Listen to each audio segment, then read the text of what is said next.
Hi everyone, welcome to the True Nosh Kitchen. I am Renee and I am going to be sharing with you a few nutritional information and as well as some cooking tips. I'm in my kitchen here in Vancouver, BC, Canada, and I do love sharing recipes, and I also love talking about food and nutrition. I'm a registered dietitian, and welcome to my Digga Tuesdays with Connectra Society. So I'm going to share my screen right now. We always start off with a little bit of information that I created for you every week. So if you guys have been following me, I've talked about so many different topics. Last week, we did also a lot of different recipes. So last week we talked about liver, the week before we talked about kidney, and this is probably my third month doing this, and this is very good information that I've researched and put out here for you for your own knowledge. And you can also do some more in-depth research yourself.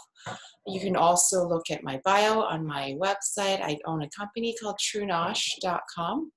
And you can go online and look at all the things that I do, all the blogs that my interns write and I edit, as well as some cooking information, recipes, and my product line, which is all made without added sugars, all gluten-free and vegan. So welcome again. We're going to talk about circulation today and what sort of foods that we can eat to improve our circulation and what signs that we should take note of and to go to the doctor when these show up. So why we're talking about circulation? Well, through circulation is how blood delivers your nutrients and minerals throughout your body. So stimulating cell growth. So because of these nutrients and minerals and oxygen that the blood delivers to your body, it helps you grow and recover and also helps the organs in your body function properly. The air we breathe is transported by the blood in the lungs. So when you breathe it in, the blood actually travels through your lungs and picks up the oxygen. And then the blood then circulates into your heart where it pumps it out throughout your body. When poor circulation happens, it's actually very common. Some people have this disease called peripheral artery disease, which means the blood vessels, so the veins and arteries, narrow, therefore increase your blood pressure, and then your circulation decreases. Diabetes also causes poor circulation is because there's all these highs and lows of sugar in your blood, and then can also cause blood vessel damage. Obesity, cholesterol, smoking, those are all factors that can cause poor circulation. Another disease called Renée's disease, and it is actually the arteries that take blood from the heart to the skin starting to narrow. And some chronic inflammation. So inflammation is very common for people who are obese, or also people not following a well-balanced diet, people who are not getting enough sleep, or some sort of autoimmune diseases can cause inflammation as well, and stress. And these things can cause blood vessel damage. So what are the risks if we don't treat poor circulation? So if it's left untreated, reduce blood flow and increase plaques. So therefore, your blood vessels narrowing because you have triglycerides and cholesterol deposits in your blood and then deposits into your arteries and veins. You can increase your risk in getting a stroke because then you can't get any blood flow to your brain. And then your carotid arteries, which are these on your neck, they are the blood vessels that deliver blood to your brain, right? And if plaque builds up in these arteries, also they can cause a heart attack because These are all connected, and if there's not enough oxygen and blood flow to your brain, it can cause a stroke. If not enough blood flow to your heart, that can cause a heart attack. So they're really, really important to treat symptoms of poor circulation. I'm going to talk about some symptoms next. So some symptoms that you may be experiencing when you have a reduced blood flow, it could be tingling in your fingers or your arms, your legs and your toes. And then that tingling can eventually cause pain and cramps and numbness. And then you will experience some coldness in your hands and feet. I'm not just saying like, occasionally, but all the time. Even in really hot weather in the summer, you still feel cold because there's not enough blood that goes to your hands and your feet. And that can cause nerve and tissue damage. Blood flow improves exercise performance and recovery. So without the blood flow, and if you are doing a lot of exercise or you're an athlete, you won't get the necessary blood flow to help you perform better and recovery after a really strenuous workout day, right? Then circulatory issues are often treated with medications, which is something that I'm trying to avoid and help others avoid medication too, because we talked about that in your liver and kidney session, that medications can cause liver and kidney damage. And we don't really want to go to medication if we can do it with food, right? So eating certain foods can actually improve blood flow. So I'm going to talk about some circulation with nutrition. And a lot of these foods are easy to find in your grocery stores. And I'm going to talk about why and how these improve circulation. So pomegranates, they're a really red fruit that has a lot of seeds inside. They have polyphenols. This is a type of antioxidants and also nitrates. These actually are vasodilators, and what that means is if nitric oxide gets in your blood and actually helps the veins get larger and they improve the blood flow. So with that, the flow gets a lot easier, and then increase your oxygen into your muscle tissues. And then it reduces soreness in people who work out a lot or athletes, and decrease muscle damage and inflammation. So pomegranates, because of the antioxidants and the nitrates, that they open up your blood vessels that help improve exercise performance. Berries, we talked about this in a lot of different sessions. They're great because they have the antioxidant properties as well as anti-inflammatory properties. It can help lower blood pressure, decrease your heart rate, and platelet aggregation, and then also decrease your blood levels of inflammatory markers. Another thing is we eat this a lot, which are onions. I mean, we cook them, we caramelize them, we eat them raw in our burgers, we make them into a salad. All things, onions are great because they have flavonoids. It's also another type of antioxidants that are good for your heart health. This improves circulation by helping your arteries and veins, and they widen. Therefore, blood flow can increase, and then therefore you can decrease your it has anti-inflammatory properties, therefore boosting your flow and heart health by reducing inflammation. Another few things to look at to improve circulation is garlic. So garlic has these sulfur compounds called allicin, all right? So these help increase tissue blood flow and lower blood pressure by relaxing your blood vessels so they're not so constricted all the time, therefore increase blood flow efficiency. Fatty fish, so we cooked salmon a few weeks ago. We smoked it, remember? You can also go out and buy some mackerel. These are a little bit more of a thinner and smaller fish, but salmon and mackerel are high in fatty acids, with omega-3s. And we talked about that in our fat session. I encourage you to go back and take a look at our healthy fats. And omega-3s just means that the last double bond in the fatty acid structure is at the number 3 carbon.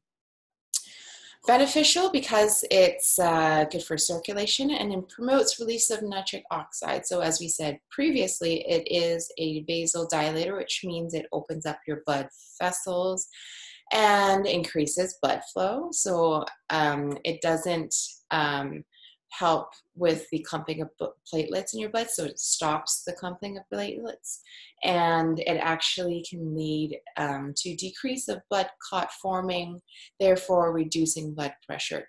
But too much of omega-3s, I do have to say, it can cause blood thinning, and that might not be a good thing for those who are taking blood thinners like warfarin. So you always have to talk to your dietitian or physician before you take extremely high doses of omega-3s, because if you're already taking medication, that can cause some dangerous effects in your body, okay?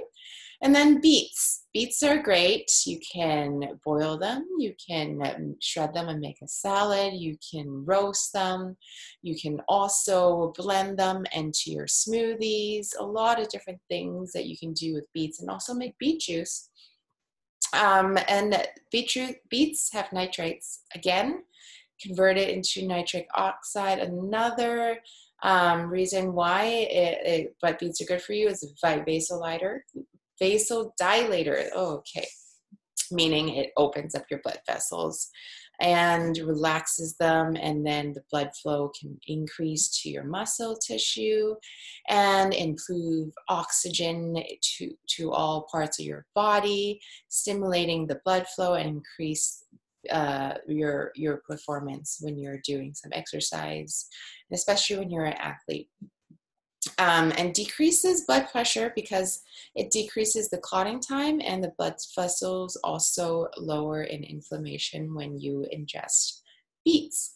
But beets are high in this super duper red color, right? So a lot of people, when they eat beets, they go to the bathroom and they turn the whole toilet red. And don't be afraid, because you're not bleeding. It is really because of the beets. So remember that you ate beets and don't freak out in the bathroom. So another few things before we go on to some other topics, because food is super important, and that's what I advocate. Change your diet, add some spices, add fruits and vegetables. Turmeric is very important. We talked about that in another session before. And the reason why turmeric is important, because it's got this thing, or this substance in turmeric called curcumin, all right? And this is studied widely because it helps decrease inflammation by increasing nitric oxide production. And what we talked about that is it actually opens up your blood vessels. Again, it reduces oxidative stress and decreases inflammation. And when your blood vessels are open wider, therefore, it just makes sense that your blood circulation improves, right? Citrus fruits, so talking about grapefruits, lemons, to also oranges or blood oranges that we can actually get nowadays quite easily, and Meyer lemons. So all of these are different citrus fruits, and even limes, right? They're great for making sauces and marinades and also guacamole. And these citrus fruits have flavonoids in them, a type of antioxidant, and it helps decrease inflammation, reduces blood pressure, the stiffness in your arteries decrease, and it actually helps improve blood flow. And these improvements in the dilation of your blood vessels reduce the markers of inflammation, and then also reduces your risk of stroke and heart attack. And another food that I love, I eat tomatoes a lot, and I make them into a sauce. I actually have a tomato compote in my product line. Go and check that out. I blend it with some carrots and coriander seeds, and that makes a really good spread or a soup base. And tomatoes help reduce the activity of angiotensin converting enzyme. What is that? So in short form, it's ACE or ACE. And this is an enzyme, which is a protein that we learned, right, a few sessions ago, causes blood vessels to constrict. And so with tomatoes, that help reduce this activity, therefore your blood vessels won't constrict and will actually really relax and open up a little bit more. And because of that, it works similarly to these drugs that are specifically targeting this enzyme and opens up your blood vessels, therefore improving blood flow. And with that, inflammation reduces, disrupts your platelet aggregation so you don't form blood clots so easily. And at the end of the day, the overall thing is your circulation improves. So a few more things, leafy greens. So something like spinach, collard greens, kale. We made really cute, really crunchy kale chips last week. I hope you guys tried and waited it out for at least an hour before you ate the kale chips. I know I ate them all and they're super crunchy and you don't need to use any salt in it. Nitrates are in leafy greens, as well as that. You know, we talked about why nitrates are good, because it opens up your blood vessels as a vasodilator, therefore improving circulation. Okay, so try to go for leafy greens like even Chinese cabbage or bok choy. They can also help you lower blood pressure. It significantly reduces the risk of heart disease. Cinnamon, my favorite spice when I need to cook something sweet. And even savory, right? Try some cinnamon in some chicken marinade or some pork marinade or even some tofu marinade. Cinnamon's actually in tandoori spice, which I love also. And cinnamon improves blood vessel dilation, therefore increases blood flow in the coronary artery, the artery that goes out of your heart. And then it helps heart performance. Blood flow reduces blood pressure, and because it does that, it helps, it reduces and relaxes your blood vessels, therefore reduces your blood pressure. Another thing is ginger. I love ginger. I love ginger tea. I love ginger salad dressings. I love ginger rubs and ginger everything. And it is another thing that has the ACE inhibiting factor, right? So therefore it inhibits the blood vessels to constrict and opens up your blood vessels, therefore increasing blood flow and decreasing blood pressure. Spicy peppers. So spicy peppers like cayenne and Thai chilies and jalapenos, they have a substance called capsaicin, and that is actually what causes the peppers to be spicy. And this promotes blood flow to the tissues by lowering blood pressure, and it stimulates the release of nitric oxide. Again, a lot of these things have nitric oxide or nitrate properties. So then it helps expand your blood vessels to allow blood flow and relaxes the muscles found in your blood vessel walls. Cayenne pepper is great, and it's highly prominent in a lot of hot sauces. I have a hot sauces called my home run hot sauce, and we use cayenne pepper to give that extra oomph when you just put hot sauce in any of your food. I love putting hot sauce on eggs. And then it can help reduce plaque buildup. And then eventually, people realize putting capsaicin in pain-relieving creams can encourage blood flow to where you are applying this. So it can actually help you topically also. So physical activity, I can't urge you enough to increase physical activity in your life, all right? I'm not talking about strenuous activity where you can't breathe after you work out. I'm talking about going for a walk, but not just a leisurely walk, just picking up the pace once in a while, right? A little bit faster than you're normally walking, trying to get the heart rate a little bit high, but not too high. Cycling and, all these activities actually improves mental and physical health in general, as well as circulation, right? So if you can imagine, increasing your heart rate, your heart pumps the blood all towards your body. Your blood vessels actually open up and the blood flow increases. So therefore, you're actually working out your blood vessels by opening them up and helping them constrict. So you're not just working out your muscles and your joints, you're also just working out your blood vessels as well, so they don't get hard and they can't be as elastic as you were 10, 15 years ago, right? So keep up with the physical activity regularly, and then it can help improve a lot of different diseases and illnesses. It helps protect against obesity, right? You're burning calories when you're doing physical activity. It helps promote insulin sensitivity, so therefore decreasing your chances of getting diabetes, and helps promote circulation. I can't urge that, and I can't focus on that enough. And then, building muscles is really important to prevent chronic diseases, especially when you age, right? Everybody ages. Choosing your health is super important, because if you didn't, you wouldn't be watching me, right? And you wouldn't be interested in a lot of different health products and supplements and different superfoods. So some things that you may want to modify if you're not doing already, I'm just going to reiterate that. Quit smoking. Smoking is a risk factor. It causes many diseases such as cancer, and it negatively impacts circulation. Increased physical activity, again, we talked about that. It decreases your risk of getting heart disease, improves vasodilation, so helps you open up your blood vessels to decrease your blood pressure.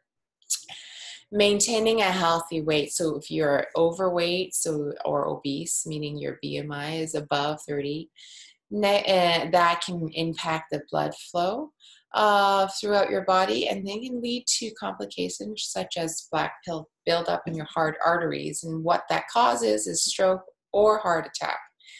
And then follow a healthy diet. So if you're watching me in the last few months, you are equipped with so many different recipes and so much knowledge. Now you can take that knowledge and embody it and put that into practice, right? Stocking up on particular foods are not the best thing. You go to the grocery store and you see things on sale and you're like, oh my God.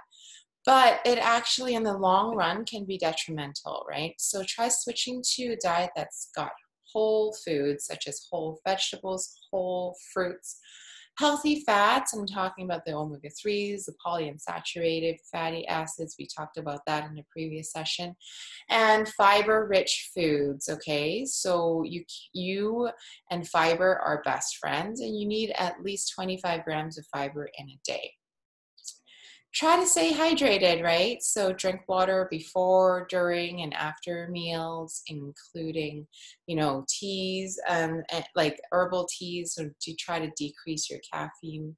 But if you don't like just drinking straight water, you can also make some corn syrup tea, which I'm actually going to teach you how today, which I'm super excited to share. And then some ginger, tea. You don't even have to put a tea bag in, just boil some ginger slices and you have some taste in your water. You can always put that in your fridge and make it cold in the summer, right? And try to see what ways you can do to reduce your stress.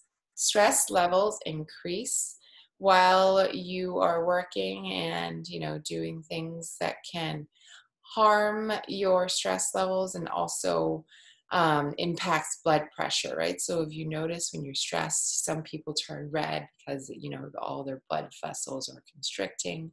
You need to manage that. Try to talk to a therapist. There's nothing wrong with talking to somebody. Go to a yoga session. Now it's a bit hard. Go try to find Zoom or online Facebook sessions. Meditate, just play a small recording you can listen to and take your mind off things. It's great weather out. Gardening is a good way to spend time decreasing stress, and then try to, take a walk in nature and call up some friends and have a good laugh and, just talk it out. Maintaining health. This is my slide that I always go to, because it's important to not focus on one pill or one food or one lab resort, or even just one type of exercise, because it is about balancing your diet, balancing different exercises. If you're doing arms today, maybe try legs the other day. Abs. These are about doing exercise holistically that are good for all parts of your body, right? And then being mindful when you're eating. Are you really hungry when you're eating, or you're just bored? And then it's important to have a overall lifestyle that change, and you can be sustained, and you can adapt every day of your life to make the biggest difference to your health, okay? And when you're looking at labels, I always ask you to look labels when you're buying packaged food. Always look at the back for your nutrition table, your ingredients, because something that's labeled low fat doesn't mean that it's low in refined carbohydrates or sugar or sodium as well, right? So you need to be educated with the foods that you make and eat. And steps you can take. Prevention is always key. So HealthLink BC is a great resource. They have a website, and you can also call 811 to talk to a physician or a dietitian. And for local British Columbians, BC Dietitians is a great resource. They have a lot of different dietitians that specialize in different types of diseases and concerns. So don't hesitate to reach out, because there is a lot of help out there, and people can help you get better and happier and healthier. All right, so that's my slide today, and we're going to go back to my kitchen. This is also the most exciting time of my session, I think. I love cooking, as I said. Love sharing recipes. I'm already having some water on boil with some corn. So I was in the Okanagan in the weekend, and I got back some beautiful BC corn, and they were really, really, really fresh. And what I've done, I've husked them. So the corn, you can actually, the corn husks you can save. I mean, a lot of people save this to make wraps. A lot of Mexican food dry this on their porch and make tamales with it, right? So we can do that another day if you guys are interested. And then these are the corn silks. So a lot of people throw this away. So do not throw this away. So in Asian cuisine, this is considered gold for soups or even tea. So I've boiled the corn in boiling water, and this is already cooked. So while I was talking with you, I've already taken out the corn and boiled it. So what I'm going to do is to rest it on a plate. Just going to give you 1 second. And we're going to keep the water boiling. So the corn is all cooked, because it looks plump and it looks beautiful, golden yellow. I'm just going to let it rest a little bit. I don't want to scorch myself. And then this corn silk is beautiful, like light and also shiny. Now you want to put it in your water to boil, okay? And I want to add a little bit more liquid into this. And then we're going to make corn silk. So this is called corn silk, or corn, hair, whatever, you decide to call it, you can. And you can find corn silk tea in a lot of Korean and Asian grocery stores. And they're really, really flavorful. So I'm going to let the corn silk boil. And what I'm going to do is I'm going to cut some ginger and add it into the boiling water. So ginger corn silk tea, it's great. So ginger, we learned in our presentation, is great to help decrease inflammation and to increase blood flow because it also is has the ACE inhibitors and vasodilator in it, right?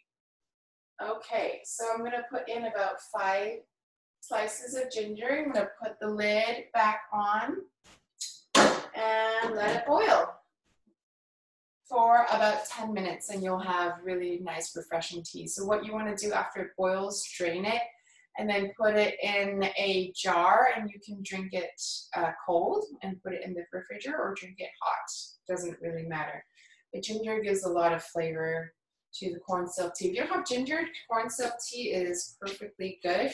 You don't have to add anything extra. So our next thing is we're gonna make a spicy hummus because we talked about cayenne pepper, you know, increasing your blood flow and circulation.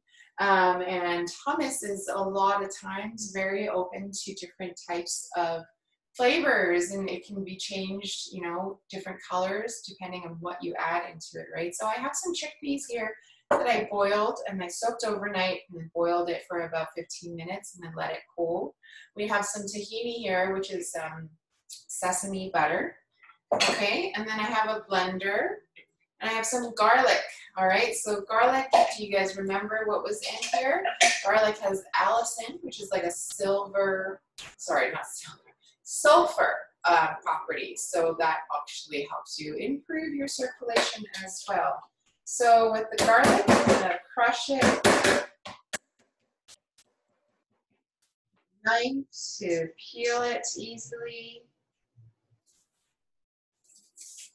And the skin comes off quite readily. So I have a food processor here. I'm going to add the garlic. I have 3 cloves of garlic in here. It's a really nice dip and also a good spread. So we're actually going to use that on the corn. So this hummus is a little bit more runny because we're actually going to use it as a spread on the corn later.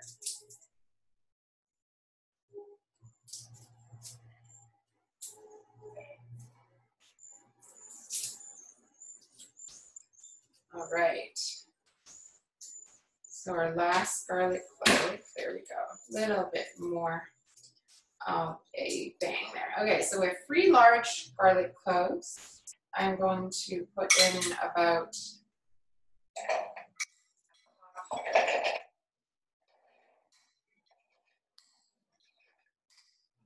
of chickpeas.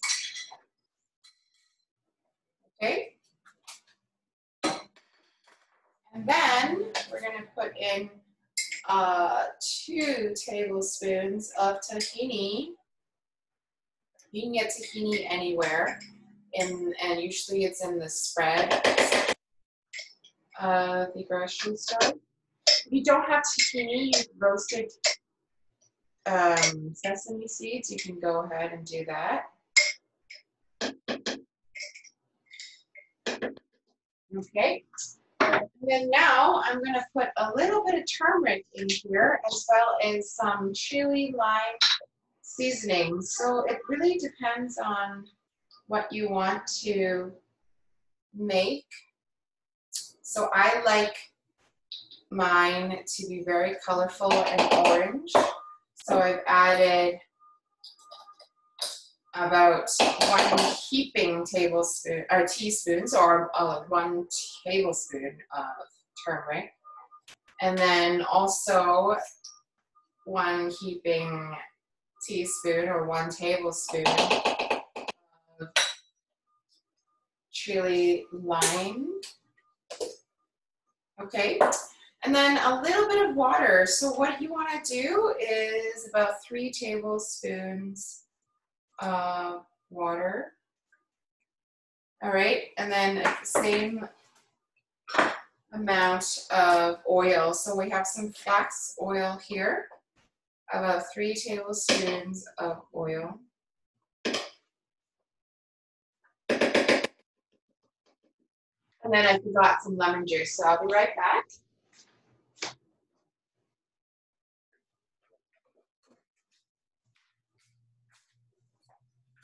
Okay, and then we have a tablespoon of lemon juice.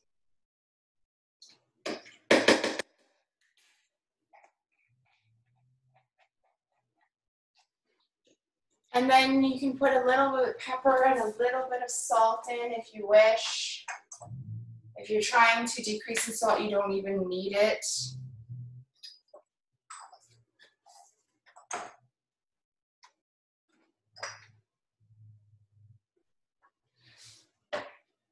My salt and pepper, just a pinch of pepper because we already have the chili in there. And then that's it. You can start blending it. I'm going to find my blender.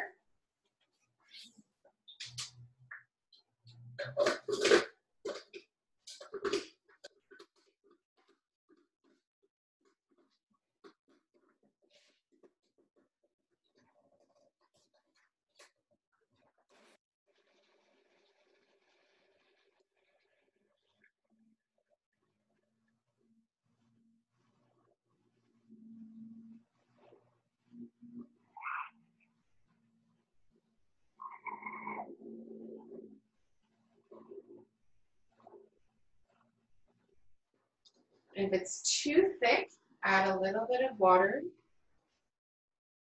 until you get to the consistency that you want it to be at.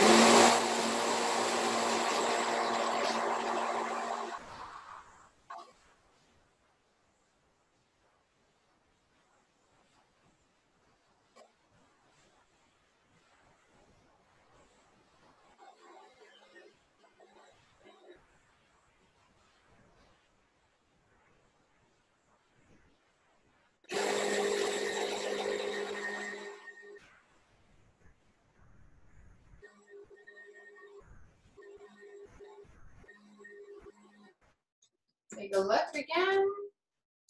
Just a little bit more water.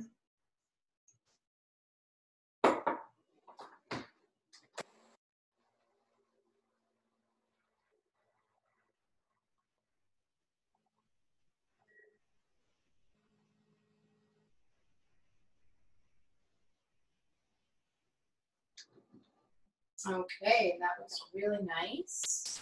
Still a little bit thick to my taste. Just one more tablespoon.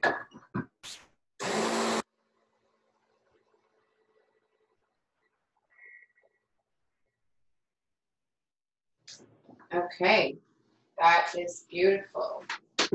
So after, it's gonna look like this, and that smells nice and nutty and spicy and citrusy at the same time. And what you want to do with your corn, you now want to add a little bit on each. Instead of butter, this is hummus, and it's really, really flavorful for the corn. Oops, got a little bit of myself. But that's the whole point with cooking at home. Just a little bit messy. You can always wash it off.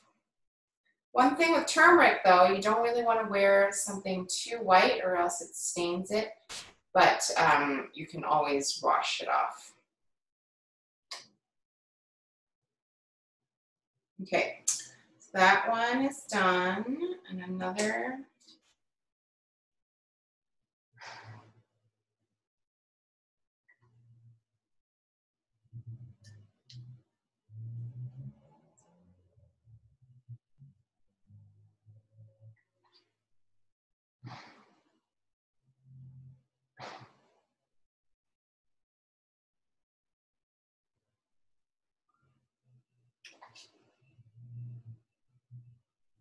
All right, so now we have two beautiful corn that has been decorated with our spicy hummus. And what else you can do is also dress it a little bit on top with the, there we go, chili lime or chili powder, whatever chili powder you can find is great. And here's our lovely side dish, or you can use this as a snack. And then I will get a pitcher, and then I will get some of my corn silk tea.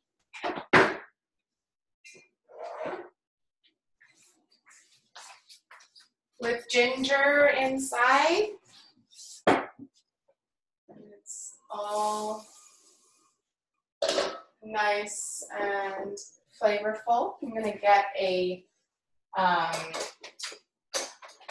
sieve, and we're going to gently pour the tea on top with a ladle. Okay, so I'm going to show you the corn silk tea. 1 second. I'm going to get a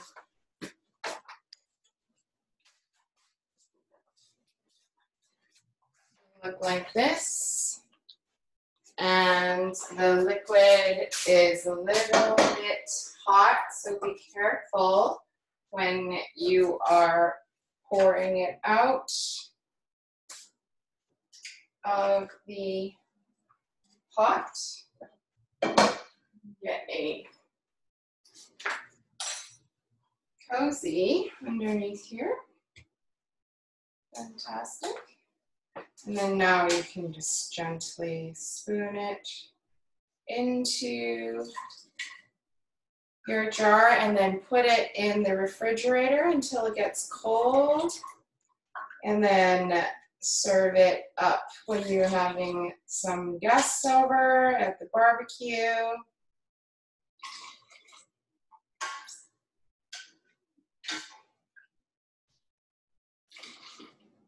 Okay.